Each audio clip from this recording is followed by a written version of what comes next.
Hey, what's up, Ing fam? I'm bringing to you my list of the top 5 tattoo trends in 2025. Every year, there's always new trends and always new things. From when I started back in 2012 all the way until now, it's always shifting, right? And I remember when I started off, it was butterflies, dream catchers, infinity symbols. We're starting to get to a place where we're actually bringing things back. So that actually brings me to the first one, tramp stamps. Dude, tramp stamps are back. It's crazy. Gen Z's really, pushing on the nostalgia, the '90s, and sort of like styles that were really popular back then, and they're bringing them to 2025, and they're making them look good. I got to give it to them. So a lot of the different designs, the symmetry, even like a little bit of like mandala style, and the tribal and all of that. There's cybersigilism, which we'll get to that, but. I didn't think I would see the day where tramp stamps are actually coming back, which is pretty wild to say. And so this is actually heavily influenced by the Y2K fashion, low-rise pants, butterfly clips. And, back in the day, getting a tramp stamp was more labeled as trashy. And with the paradigm shift that's starting to happen with the younger generations, with Gen Z, it's not about, it's more about reclaiming those things on your body that was once considered trashy, and you get to decide what you put on your body and what you can call it and what it should be considered. You know what I mean? And I think it's actually really admirable. And what's interesting now with the technology and all the understanding and how much tattoos has grown, the way that people are and artists are placing these tattoos and flowing with the body and setting them in a really cool setting on the body in the lower back that matches the person really well. So the way that we used to think of things was just to throw it on there, kind of where, the tramp stamp comes from. And now it's a lot more intentional, you know what I mean? So there's a lot more artistry happening, even with something that you would consider as just like a fun tattoo, Something interesting that's happening too is that you might even see men getting tramp stamps, and it's part of, kind of dismantling those old labels that come with these kinds of tattoos, right? And so if you, hey, Gen Xers, if you felt like your tramp stamp was trashy, well, you might as well rock them now and get those low-rise pants, out of the closet, because they're back. And I did mention just a bit ago with tramp stamps, normally you would see tribal.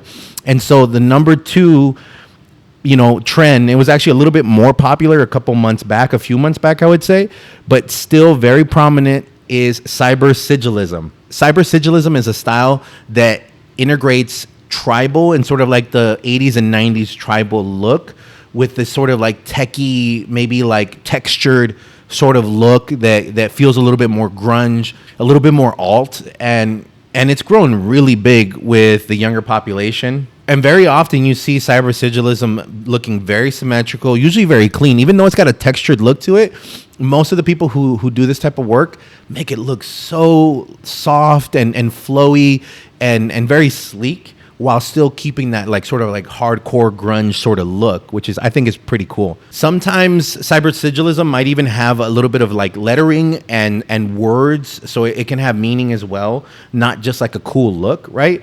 And a lot of the younger population does kind of go for more of an aesthetic look. And you can definitely make something like that very aesthetic. Very popular places where you see it is the hands, the arms, a little bit on the legs. I see tramp stamps with cybersigilism. I see chest tattoos, neck tattoos, the sides behind the ears. You know what I mean? Very popular areas to get those sort of tattoos. I think this style really helps somebody create their own identity, right? Although it's becoming a popular style, you still don't see a lot of people with it, right? You see a lot more Instagram posts and that kind of stuff, and they've gone viral by now and all that. But it's still very unique.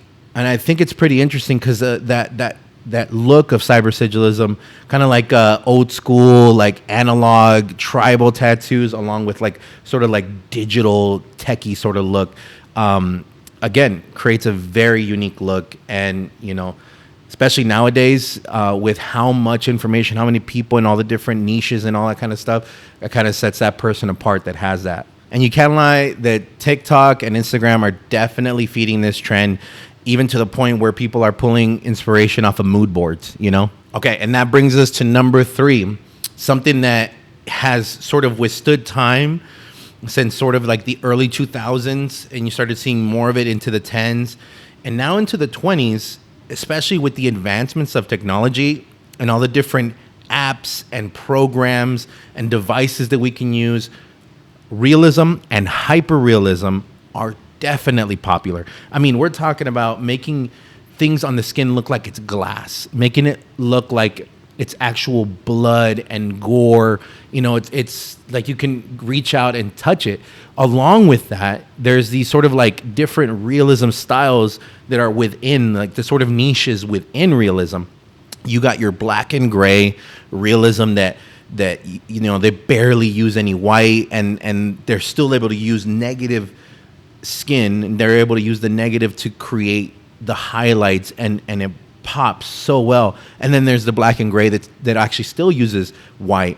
Some of these artists are able to put the white in all the right areas, and you get the beads of sweat, and you get the shimmer of the eyes, the shimmer on the lips and the nose and all of that. And it's really interesting. I mean, you're starting to see almost like pores on the skin, right?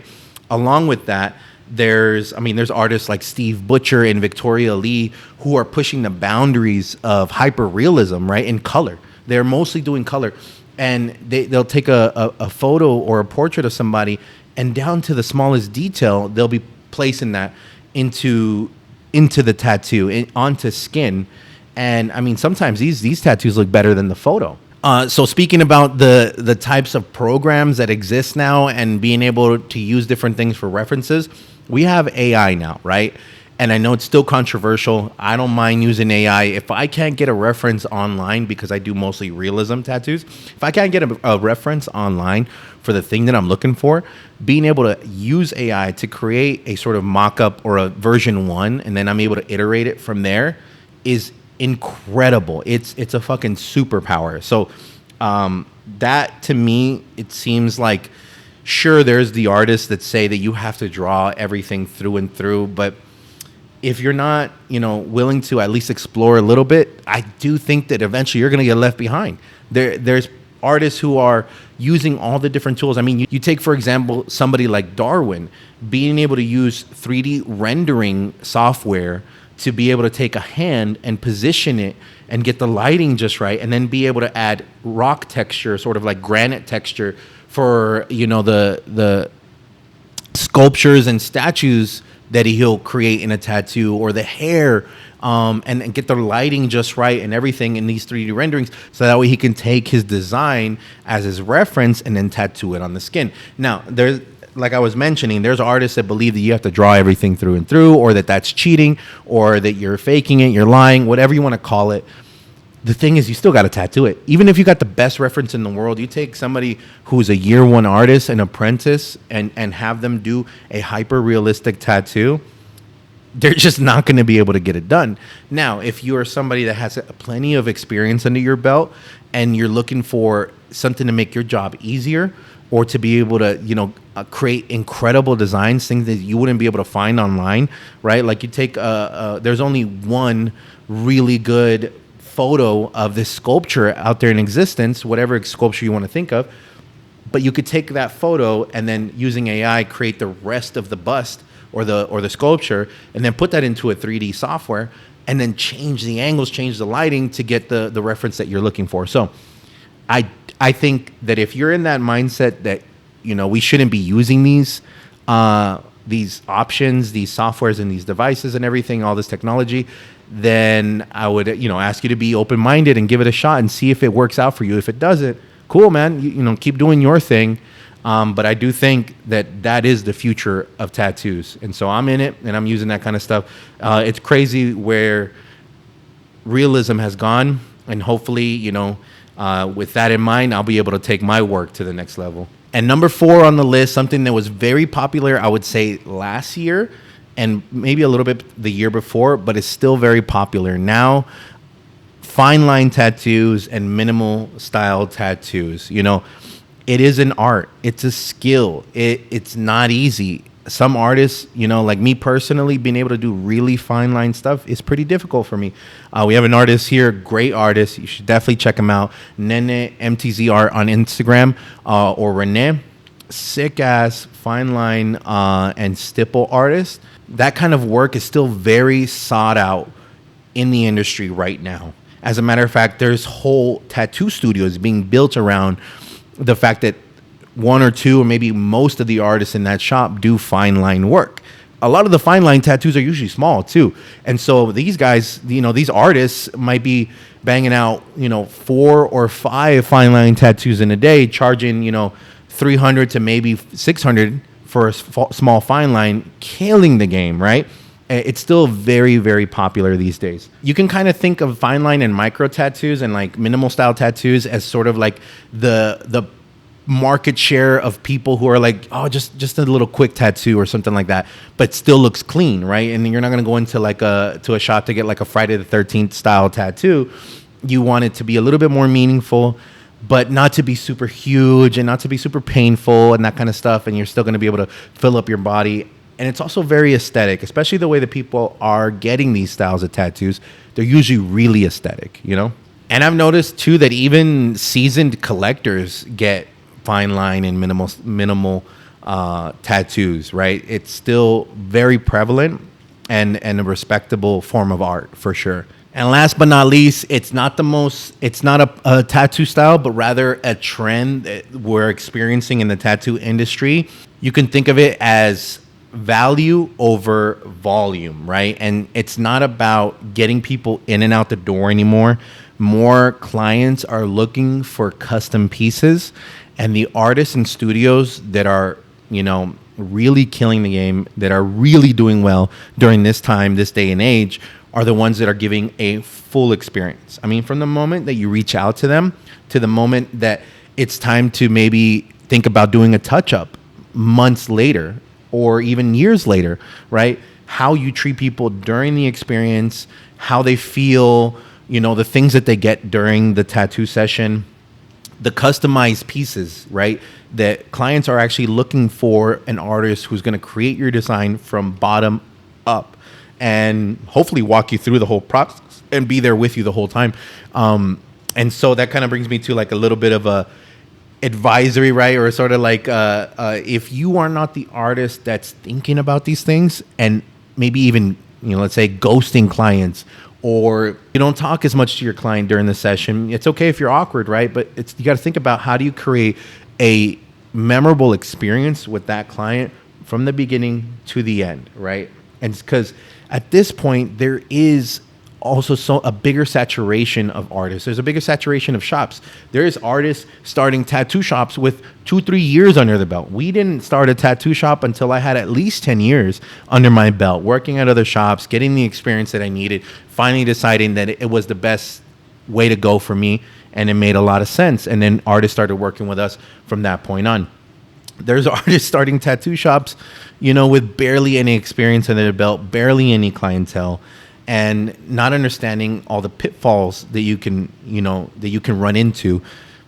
One of the biggest ones being customer service, right? How do you treat customers? I don't believe that the customer is always right. I believe the customer is important. And so one of the trends that we're seeing in the tattoo industry is people are noticing who puts importance on them, what artists, what tattoo shops put importance on them and value their time and money, right? And their tattoo ideas. People want to feel like you're excited about their idea, that you're not just another number to them, right?